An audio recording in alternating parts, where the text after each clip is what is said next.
Does God really talk to us today? Really? You believe that? Well, we're going to look at a story that we've all heard. Even people that don't go to church have heard the story of David and Goliath. But I believe with all my heart that God is going to speak to us and reveal something to us through this story that we can use in our everyday lives, something that has not been revealed to us up to this point.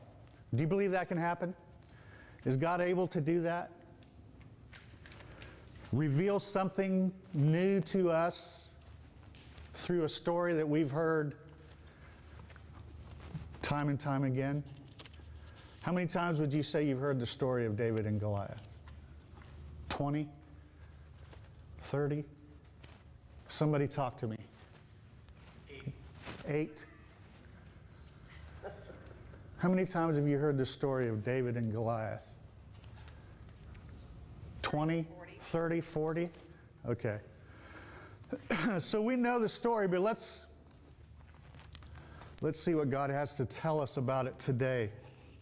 Last week, we've been following the Israelites. Last week, we talked about how the Israelites wanted to be like the nations around them.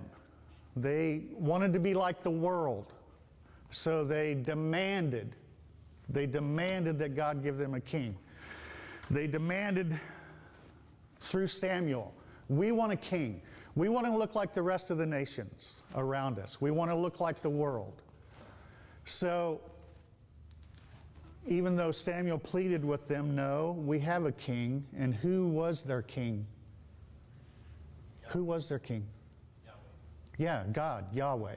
But that wasn't good enough for them. Samuel pleaded with them, God wants to be your king. Yahweh, the one who delivered us from Egypt, the one who delivered us from slavery, from bondage. He wants to be our king. That wasn't good enough for them. They wanted to be like the world. They wanted a human king the way that the nations around them lived. So God told Samuel, let them have their king. And God told Samuel, they're not rejecting you, Samuel. They're rejecting me.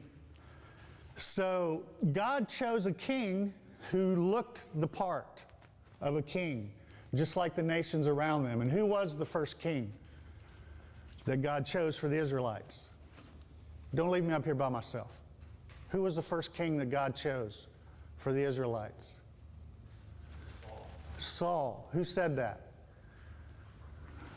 I have a treat for you after. Saul, he looked the part. He was the tallest. He was by a head taller than any of the other Israelites. A great warrior. He looked the part of king. But it didn't take long before God rejected Saul. If you have your notes, 1 Samuel chapter 15, verse 24. 1 Samuel chapter 15, verse 24.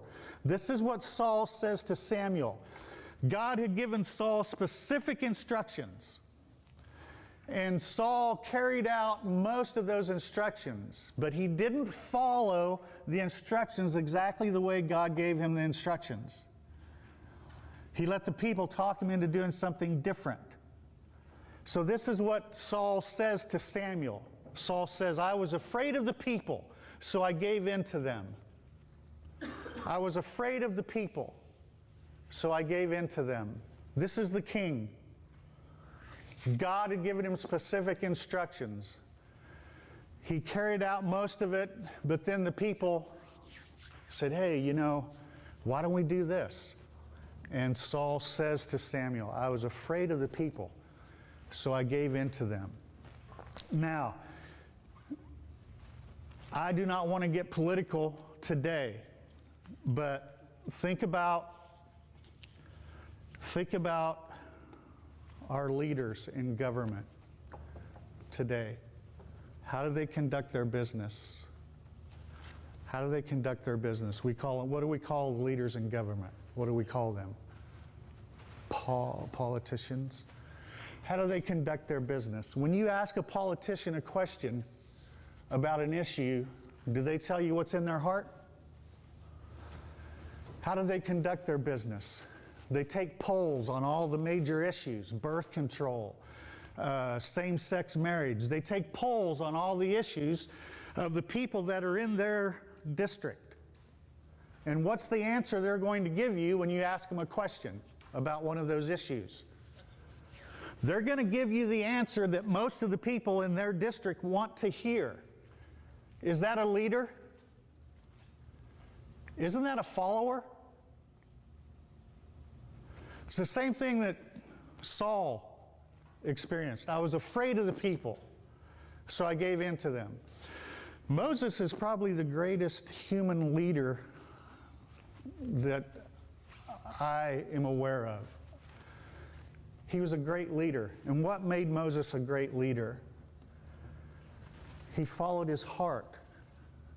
Even when he made decisions that were difficult, he had to make decisions that he knew the people would not approve of. Think about Moses. We've been learning about Moses here in church every Sunday. Think about how often the people grumbled against Moses because he made decisions according to what he knew was best in his heart, according to what he knew that God wanted him to do.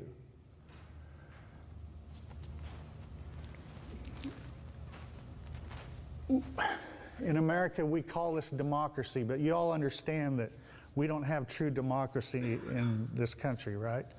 Democracy means one person, one vote. That's not really how we have what is really, we have a representative republic. You've heard of the Electoral College? You know that a person cannot get the most votes and still be president, right? Because of the Electoral College. It's called a representative republic. Somebody represents the different districts, and then they go and they vote in the Electoral College. Thomas Jefferson didn't get the majority of votes. You all know that, right? He was elected president because he got the most votes from the Electoral College. It's a representative republic. This isn't a true democracy, one person, one vote. Do you think God, if God were to come down here in the flesh, do you think that he would say democracy is the best government? Is there anything in human history that would convince us that God would tell us that democracy is the best government? One person, one vote. Why would he say no? Why would he say no? That's not the best government. Because most of the people are evil. People are basically selfish, right? Most people are basically selfish.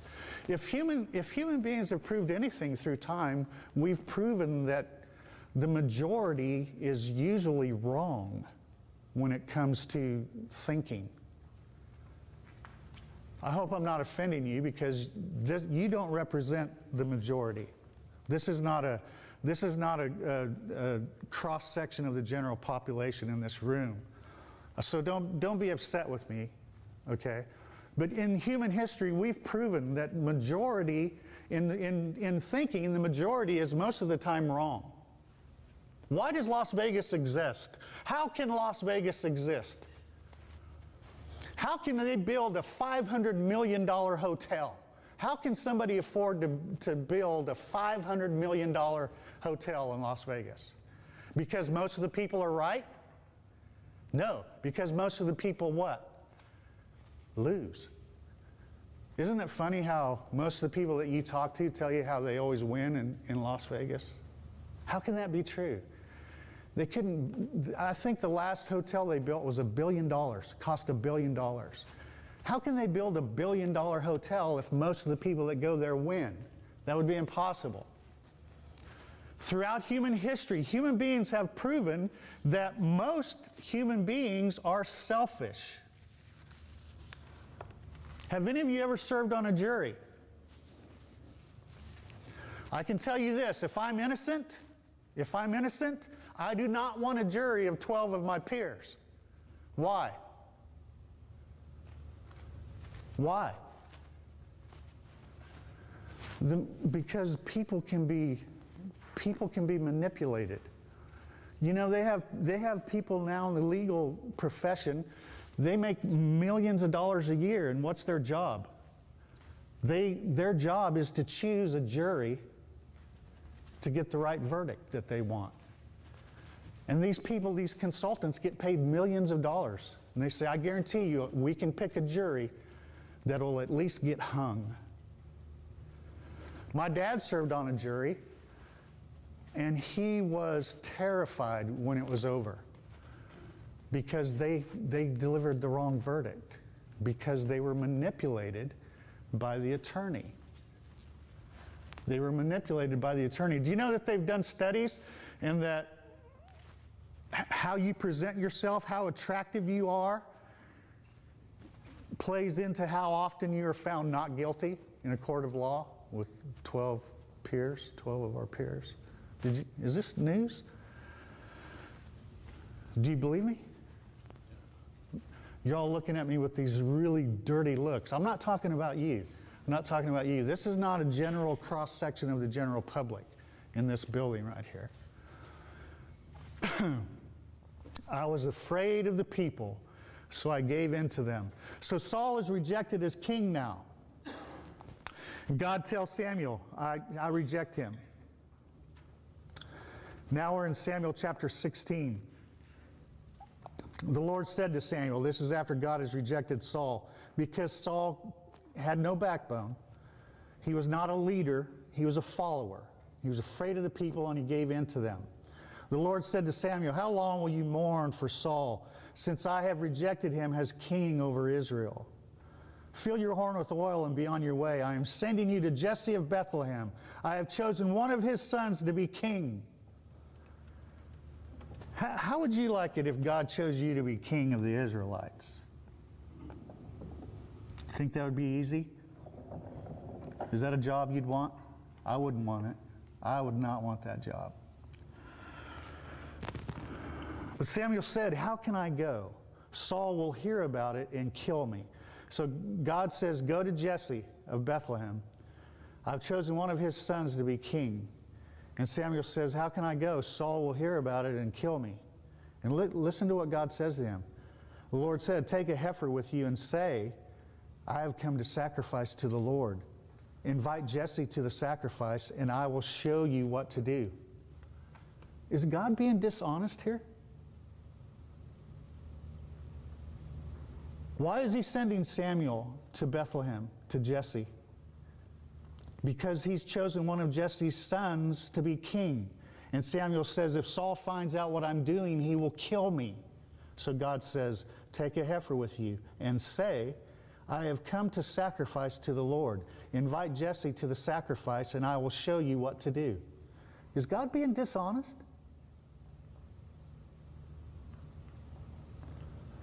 You are to anoint for me the one I indicate. Samuel did what the Lord said. Do you want me to give you the answer if God's being dishonest or not? Is that what you're waiting for? Yeah.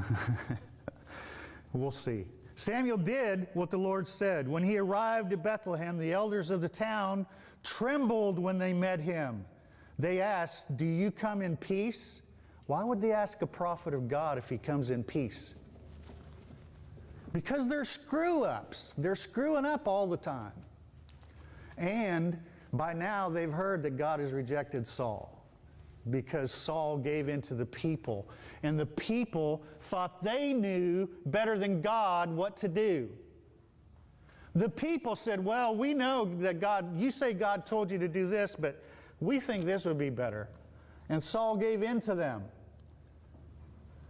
So, when the prophet of the Lord comes, they say, do you come in peace? Usually when a prophet, in the Old Testament, when a prophet comes, usually they're not bringing very good news. Why? Because the people are selfish. Again, I'm not talking about us in this room. You are not a cross-section of the general population if you're in here. Samuel replied, yes, in peace. I have come to sacrifice to the Lord. That's not why he's there. That's not why he's there. I have come to sacrifice to the Lord. Consecrate yourselves and come to the sacrifice with me. Then he consecrated Jesse and his sons and invited them to the sacrifice. When they arrived, Samuel saw Eliab and thought, surely the Lord's anointed stands here before me. Because Samuel was looking at him the same way that people look at people. But God doesn't look at people the same way that people look at people. But the Lord said to Samuel, do not consider his appearance or his height, for I have rejected him. The Lord does not look at the things man looks at. Man looks at the outward appearance, but the Lord looks at the heart. Do you know they say that Abraham Lincoln couldn't be elected today? Why couldn't Abraham Lincoln be elected today? Come on, you can say it.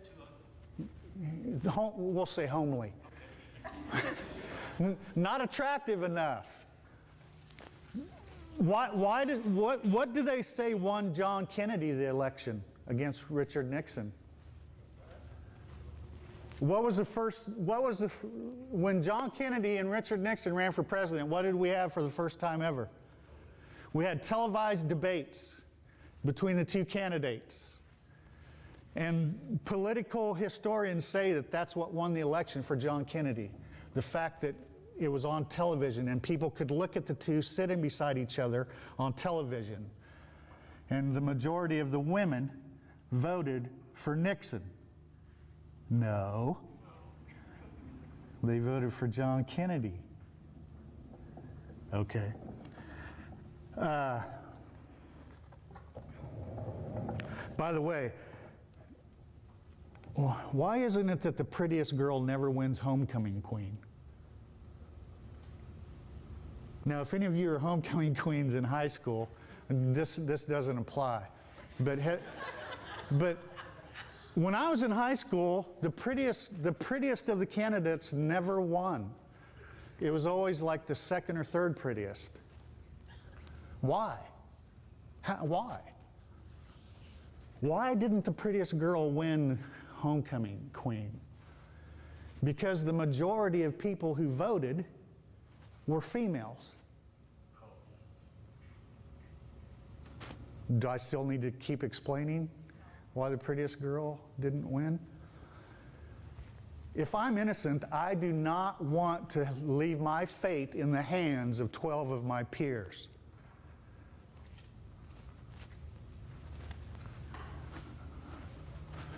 People, well, we're human. We're human. Okay? Now, the Lord says, I don't look at people the way you look at people. I don't judge outward appearance. I look at the heart. Then Jesse called Abinadab and had him pass in front of Samuel. But Samuel said, the Lord has not chosen this one either. Jesse then had Shammah pass by, but Samuel said, nor has the Lord chosen this one. Jesse had 7 of his sons pass before Samuel, but Samuel said to him, the Lord has not chosen these. And Jesse sent each one in the order of who he thought would be chosen. Not one of them. The Lord has not chosen these, so he asked Jesse, are these all the sons you have? There is still the youngest, Jesse answered, but he is tending the sheep. How old is David at this time? Does anyone know? He's about 15 years old. He's about 15 years old. He's out tending the sheep. Samuel said, send for him. We will not sit down until he arrives. So he sent and had him brought in. He was ruddy, with a fine appearance and handsome features. But he was also short. Did you know that? Did you know David was short in stature? He was attractive, but he was short. He was kind of like Tom Cruise. Does anybody know how tall Tom Cruise is? This is going to ruin some of you are going to be, oh, no way. Huh? 5'6". Yeah. He's about 5'6", Tom Cruise. Mission Impossible? He's got to be bigger than that. He's about 5'6".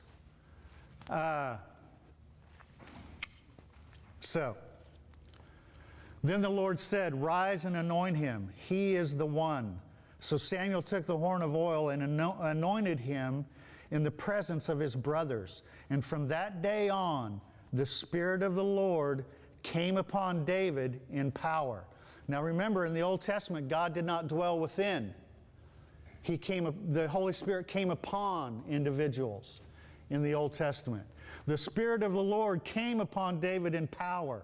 Do you think David realized that?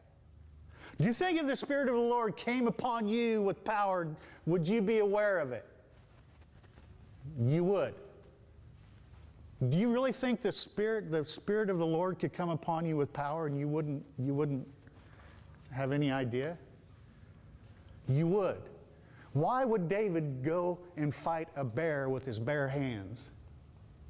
Because the Spirit of the Lord came upon him in power.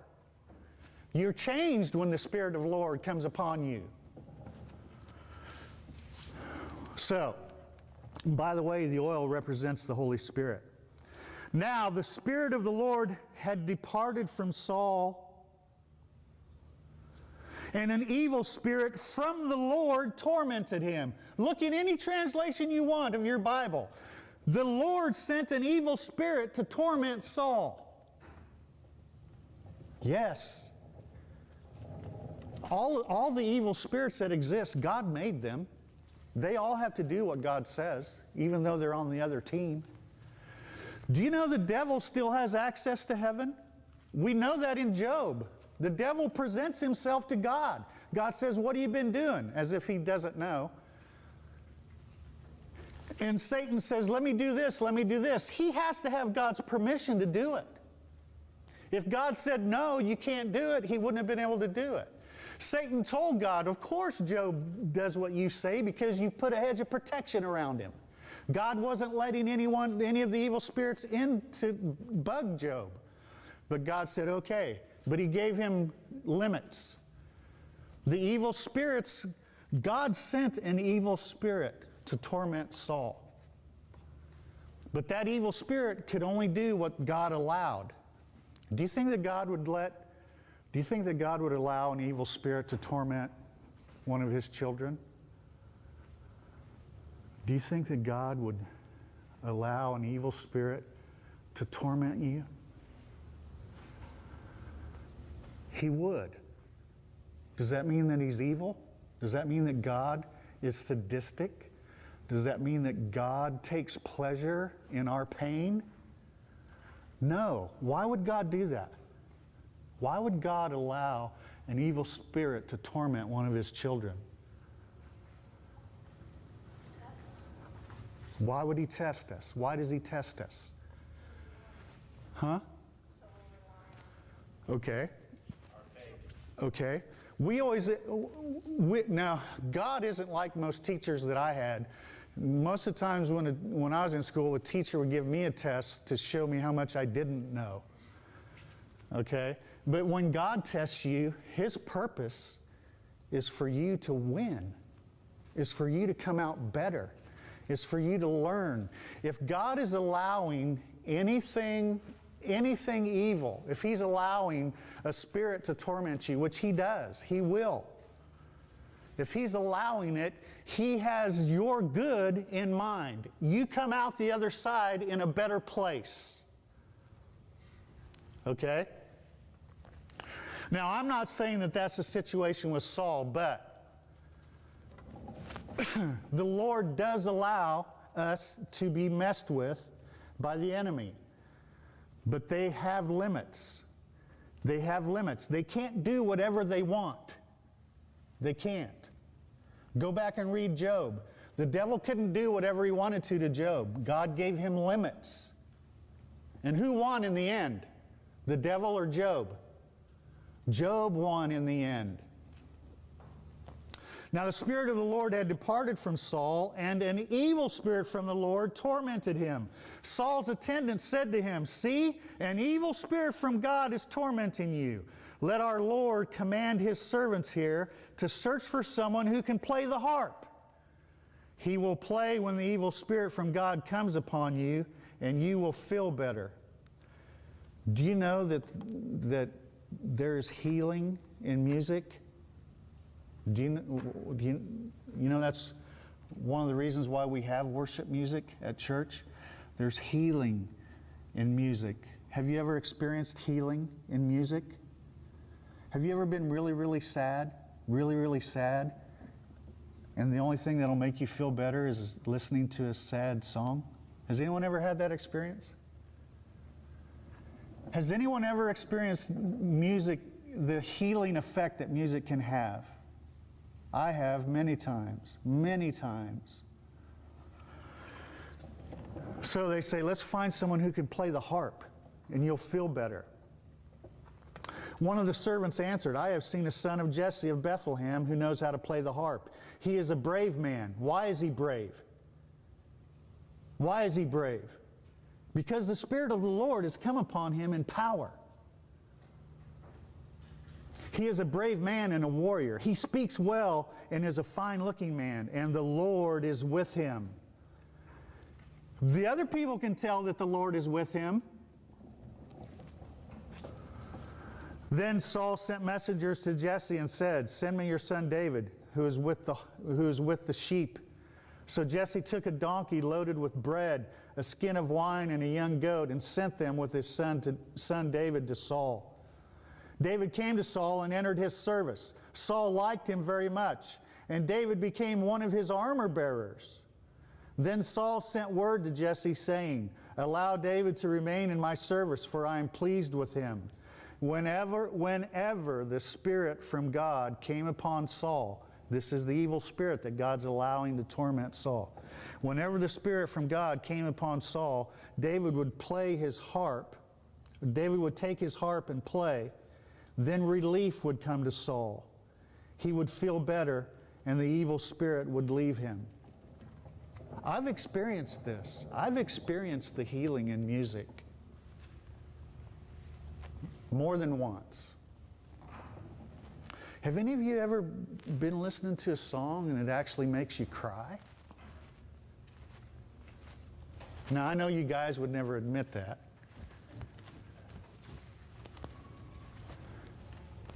You said, you shook your head yes. You've heard a song and it made you cry? All the time? Well, do you think if that person was just talking the words to you without singing it and without the music, do you think it would have made you cry? Probably not. Think about it. Think about it. Think about a song that has made you cry, ladies. We'll just assume that none of the guys have ever cried when they heard a song. And we'll assume that none of the guys cry when they watch Field of Dreams at the end. And he says, hey, Dad, you want to have a catch? Joe Nathan's going to start crying right now.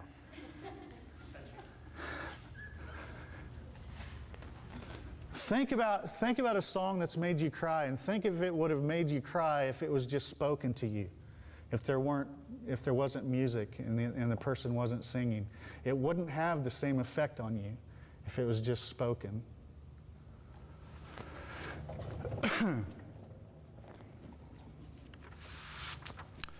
Now,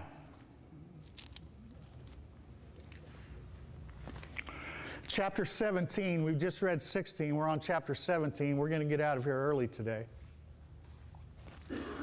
which means we have more time to pray for you after.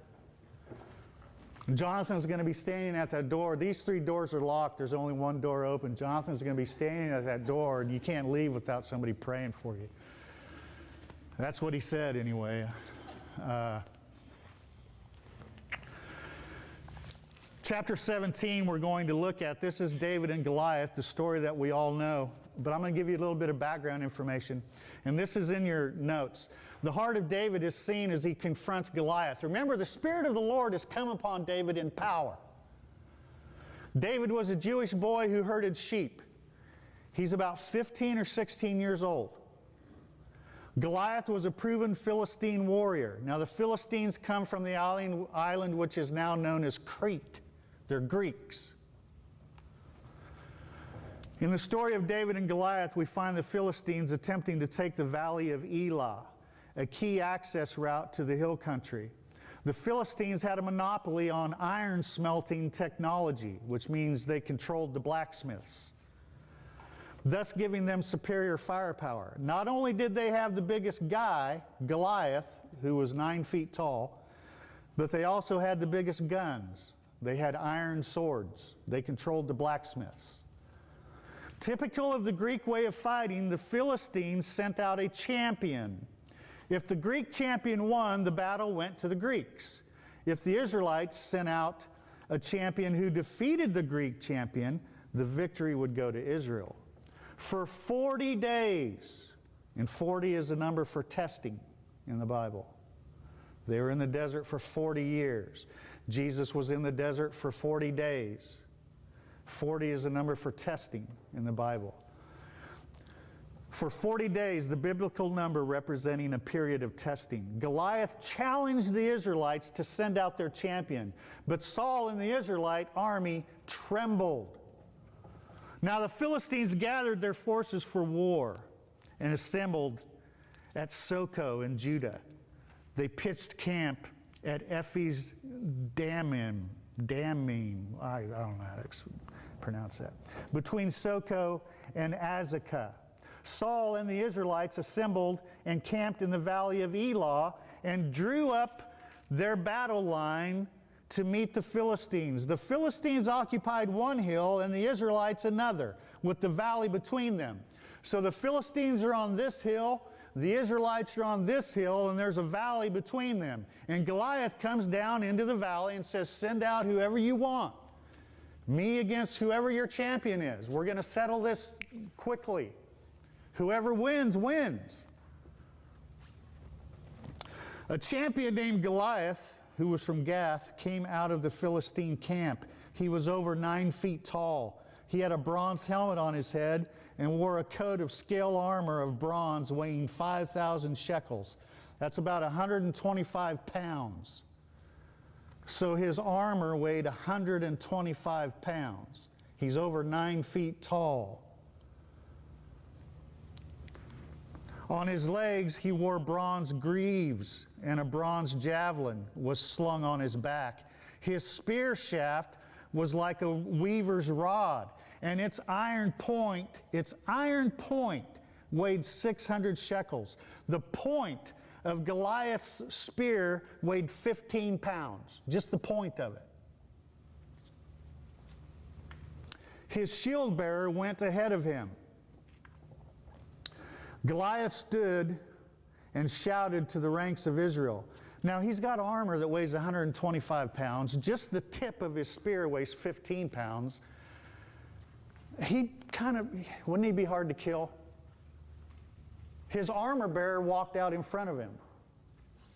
Okay? Goliath stood and shouted to the ranks of Israel, why do you come out and line up for battle? Am I not a Philistine? And are you not the servants of Saul? Choose a man and have him come down to me. If he is able to fight and kill me, we will become your subjects. But if I overcome him and kill him, you will become our subjects and serve us. Then the Philistines said, this day I defy the ranks of Israel. Give me a man and let us fight each other. On hearing the Philistines' words, Saul and all the Israelites shouted for joy, and they all argued amongst each other who could go out and fight Goliath. No, come on, that's not what it says. You know that's not what it says, right? Right? You know I'm messing with you, right? Okay. Saul and all the Israelites were dismayed and terrified. Now David was the son of these are hard words to say, Ephrathite named Jesse, who was from Bethlehem in Judah. Jesse had 8 sons, and in Saul's time he was old and well advanced in years. Jesse's 3 oldest sons had followed Saul to the war. So the 3 oldest brothers of David were with Saul and his army. The firstborn was Eliab. That's the first one that Jesse said, here, this must be the man that God wants. The second, Abinadab, and the third, Shammah. That's the same order that Jesse presented them to Samuel to be anointed. And God said, none of those. David was the youngest. The 3 oldest followed Saul, but David went back and forth from Saul to tend his father's sheep at Bethlehem. So David's still back tending the sheep while his 3 older brothers are at the war, shaken because Goliath wants one of them to come out and fight him. For 40 days the Philistine came forward every morning and evening and took his stand. For 40 days he walked out there and said, just send a guy out here and we'll finish this. Me against him.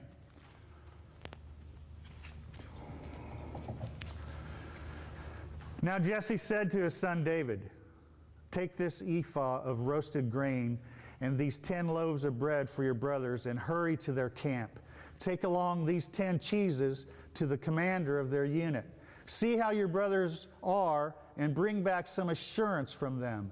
There was Saul and all the men of Israel in the valley of Elah, fighting against the Philistines. Jesse doesn't even know what's going on. He thinks that his sons are down there fighting. He doesn't even understand what's happening. Remember, Jesse's an old man now. Here's the thing. Neither Saul the king, neither Jesse the father, none of them know anything about David. Jesse doesn't even know what David's capable of. He doesn't know what David's been doing. He doesn't even know what's happening in the war that he's sending David to. Here, bring this to your brothers. They're out there fighting the war. I want you to bring this to them. Early in the morning, David left the flock with a shepherd, loaded up and set out as Jesse had directed. He reached the camp as the army was going out to its battle positions, shouting the war cry. Israel and the Philistines were drawing up their lines, facing each other. David left his things with the keeper of supplies, ran to the battle lines, and greeted his brothers. As he was talking with them, Goliath the Philistine, champion from Gath, stepped out from his lines and shouted his usual defiance, and David heard it. When the Israelites saw the man, they all ran from him in great fear. Now the Israelites had been saying, do you see how this man keeps coming out? He comes out to defy Israel. The king will give great wealth to the man who kills him. He will also give him his daughter in marriage and will exempt his father's family from taxes in Israel. So if anyone can kill David, the king's going to make him rich, the king's going to give him his daughter, and he doesn't have to pay taxes, and neither does his family. David asked the men standing near him, what will be done for the man who kills a Philistine and removes this disgrace from Israel? Listen what David says. Who is this uncircumcised Philistine that he should defy the armies of the living God? Remember, circumcision was a sign that you belonged to the God of Abraham, Isaac, and Jacob. And David says, who is this uncircumcised Philistine defying the armies of the God of Israel? They repeated to him what they had been saying and told him, this is what will be done for the man who kills him. When Eliab, David's older brother, heard him speaking with the men, he burned with anger at him and asked, why have you come down here? And with whom did you leave those few sheep in the desert? I know how conceited you are. Are any of you the youngest of several children? Is this how your older brothers and sisters talk to you? Our little sister was spoiled. She got whatever she wanted. Anyway, why have you come down here? And with whom did you leave those few sheep in the desert? I know how conceited you are and how wicked your heart is. You came down only to watch the battle. I don't know. Do any of you have a younger sibling and they like always following you around, annoying you? You think that's what's going on here?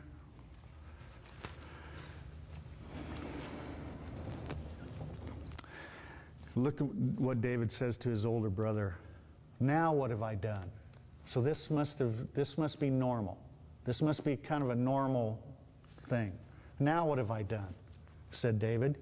Can't I even speak?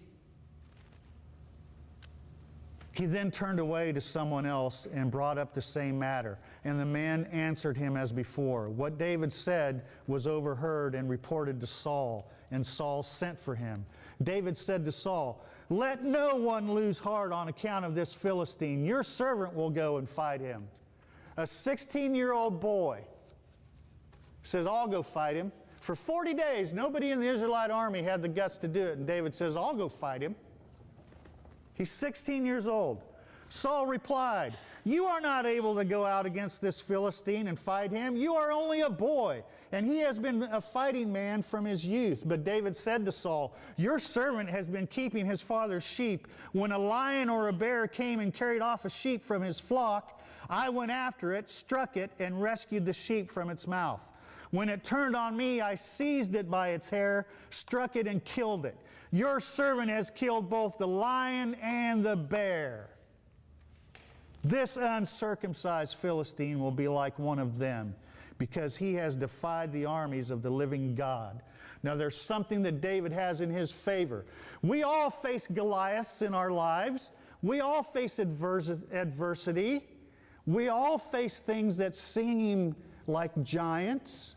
We all face things that seem almost impossible, but David's relying on past victories that God has given him. And if you think about it, God has gotten you out of trouble before. David's calling on past victories that God has given him.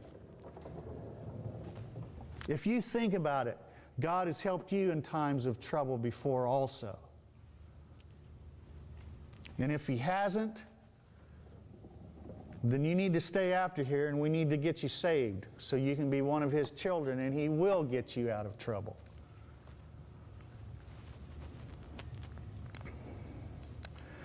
Your servant has killed both the lion and the bear. The uncircumcised Philistine will be like one of them, because he has defied the armies of the living God.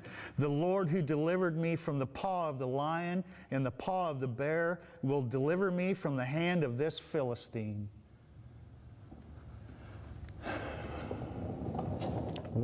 After you've wrestled, everything else in life is easy, isn't it? Yeah.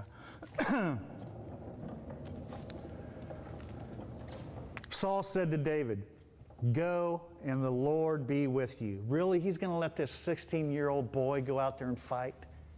When none of the men, instead of one of the men, he's going to let this 16-year-old boy go out there and do it? Is that the kind of leader that you want to follow? Okay, go ahead. I'm not going to do it. Then Saul dressed David in his own tunic. He put a coat of armor on him and a bronze helmet on his head. Not only did Saul say, "Okay, you can do it. Here, you can take my stuff with you." David fastened on his sword over the tunic and tried walking around because he was not used to them. "I cannot go in these," he said to Saul, "because I am not used to them." So he took them off. Then he took his staff in his hand, chose 5 smooth stones from the stream, put them in the pouch of his shepherd's bag, and with his sling in his hand, approached the Philistine. He's got a spear that the tip weighs 15 pounds. He's got armor that weighs 125 pounds. And he takes his sling and 5 stones from the creek. Now, this isn't, in those days, a slingshot wasn't like one of these things. It was this long thing that you went, you guys all, and they would practice and practice, and David was a deadeye. This is how they protected their sheep. They had this long thing, and it would be like this. It was a deadly weapon. Let me ask you something, though. If David's so confident, why does he have to take 5 stones? Why does he take 5 stones? Does anyone know?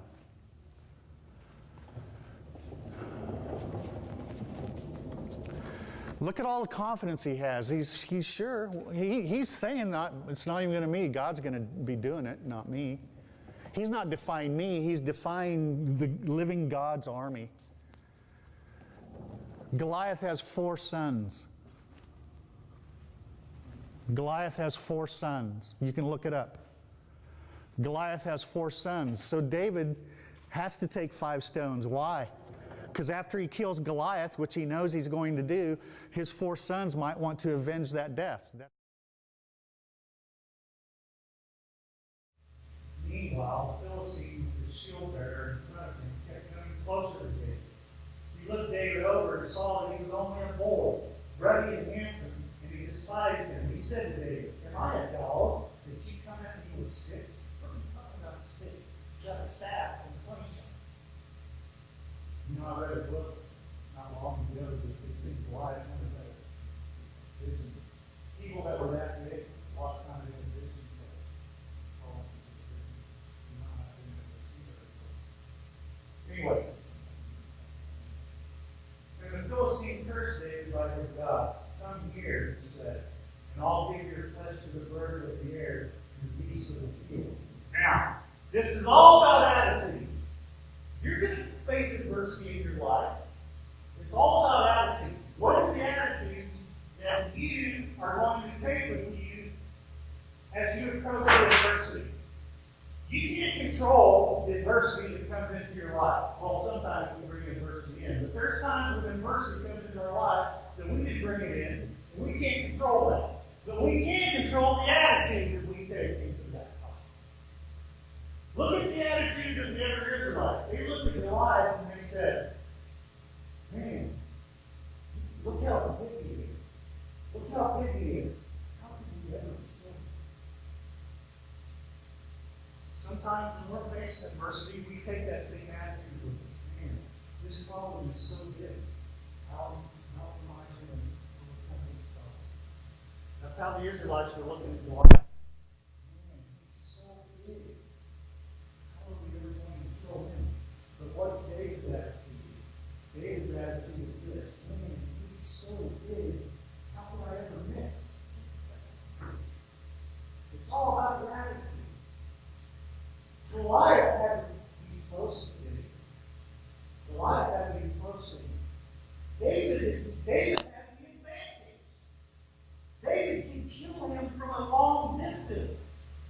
Goliath says, "Come here so I can feed you to the birds. Come here." Goliath meets him within his arm's reach. David has the advantage.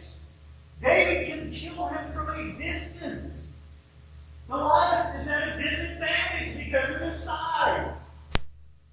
Goliath is at a disadvantage because of his size. The Israelites had the wrong attitude. Look how big he is. How can we ever kill him? David's like, look how big he is. How can I ever miss that big old head of his? It's all about our attitude. It's all about our attitude and how we see strengths and weaknesses.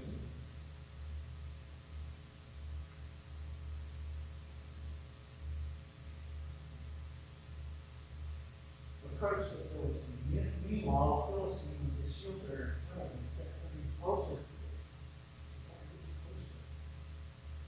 Goliath was at a disadvantage. He looked David over. David said to the Philistine, "You come against me with sword and spear and javelin, but I come against you in the name of the Lord Almighty, the God of the armies of Israel, whom you have defied. This day the Lord will hand you over to me." The next time you're facing adversity, please understand that. It is the Lord that wins your battle. It is the Lord that fights for you. It is the Spirit of the Lord that is come upon David in power. This day the Lord will hand you over to me, and I'll strike you down and cut off your head. Today I will give the carcasses of the Philistine army to the birds of the air and the beasts of the earth, and the whole world will know that there is God in Israel.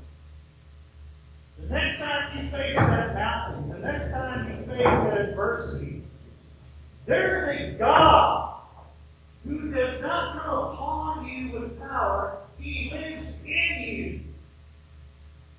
This God that came upon David in power now lives within you.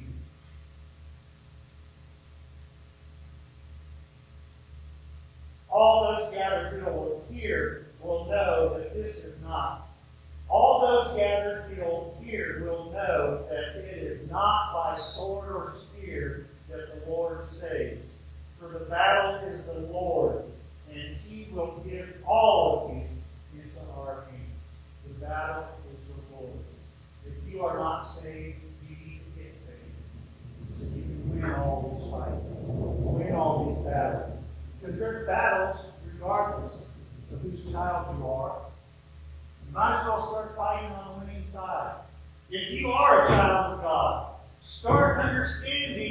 What is on your side? Who is on your side? As the Philistine moved closer to attack him, Goliath was at a disadvantage. He has to get close enough to grab him. David ran quickly toward the battle line to meet him. Reaching into his bag and taking out a stone, he slung it and struck the Philistine on the forehead. The stone sank into his forehead and he fell face down on the ground. So David triumphed over the Philistine with a sling and a stone. Without a sword in his hand, he struck down the Philistine and killed him. If you are a leader, we're all in a position of leadership. We're either a parent, or there are people that we are in a position of leadership over at work. At some point in time, we're all in a position of leadership. If you are in a position of leadership, know what you have available to you. Saul didn't even understand what he had available to him. His own father, David's own father, didn't even know what David was capable of. If you are an effective leader, you will know who is with you and what their strengths are. You will even cultivate those strengths. You will see weaknesses in a person, and you will help that person turn those weaknesses into strength. I was once very, very self-absorbed, but now God has taken that weakness and turned it into strength. I'm no longer self-absorbed, now I'm self-aware, because God has turned that weakness into strength. So, when the Philistines saw that their hero was dead, they turned. Oh, yeah. Then the men of Israel and Judah surged forward with a shout and pursued the Philistines to the entrance of Gath and to the gates of Ekron. Now they're all about it. Let's go get it. This little shepherd boy killed Goliath. Now let's go get it. Okay. So, that's the important part of the story. The lesson. There's many lessons. There's many lessons in this story. One lesson. We don't always get to choose the kind of adversity we face, but we do get to choose our attitude. It all comes down to knowing what's available to us. It all comes down to knowing who lives within us. It all comes down to knowing our strengths, what is available to us. And knowing that even if we have weaknesses, the God who lives within us can turn those weaknesses into strength. That's something Goliath didn't have. There was nothing that was going to turn Goliath's weakness into strength. David had the advantage. He had the advantage the whole